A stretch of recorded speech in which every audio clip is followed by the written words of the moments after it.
আজ 5ই জানুয়ারি শুক্রবার দুপুর 2টো নাগাদ পূর্ব মেদিনীপুর জেলার ময়না ব্লকের কেরানা গ্রামে পিন্টু জানা নামে এক বিজেপি কর্মীর বাড়িতে কেন্দ্রীয় অর্থ প্রতিমন্ত্রী পঙ্কজ চৌধুরী মধ্যাহ্নভোজন সারেন। তার আগে পরিবারের পক্ষ থেকে ফুল দিয়ে মন্ত্রীকে স্বাগত জানানো হয়। আজকের মধ্যাহ্নভোজনে রান্নার তালিকায় ছিল আলু ভাজা, বেগুন ভাজা, পটল ভাজা, উচ্ছে ভাজা, ভাত, রুটি, ডাল, শাকসবজি, পটলের পোস্ত, পনির, পায়েস, মিষ্টি, পাঁপড়। প্রসঙ্গত, আজ কেন্দ্রীয় মন্ত্রী ময়নার গজিনা অঞ্চলে এসেছিলেন কেন্দ্রীয় সরকারের উন্নয়নমূলক কর্মসূচি জনগণের কাছে তুলে ধরার জন্য।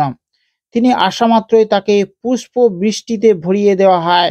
পরে তিনি সভা মঞ্চে বক্তব্য রাখেন।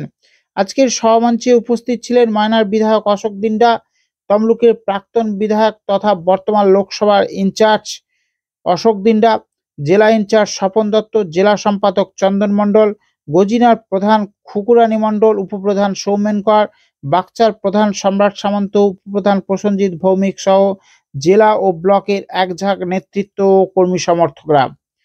সভামঞ্চের শেষে গজিনা অঞ্চলের প্রধান, উপপ্রধান সহ সমস্ত জয়ী প্রার্থীদের সঙ্গে মন্ত্রী একান্ত আলাপচারিতা সারেন এবং স্থানীয় সমস্যা নিয়ে আলোচনা করেন।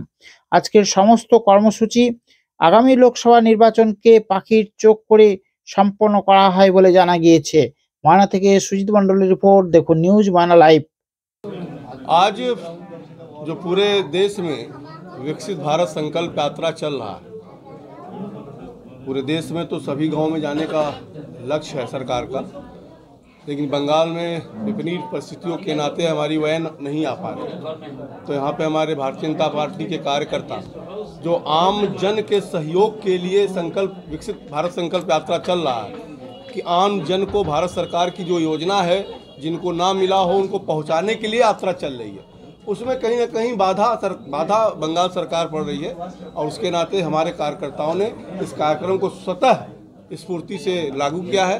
तमाम स्टॉल्स लगे हैं कि जो भी भारत सरकार की योजनाएं जिनका छूट गया हो उनको भर करके और उसका लाभ उनको दिलाया जा, उसी कार्यक्रम के तहत मैं यहाँ पर सम्मिलित होने के लिए आया। दक्षिण 24 परगनार सन्देशखालीते रेशम दुर्नीति कांडे तदন্ত हिंदी बोलते बेटा, नहीं आता बोल हम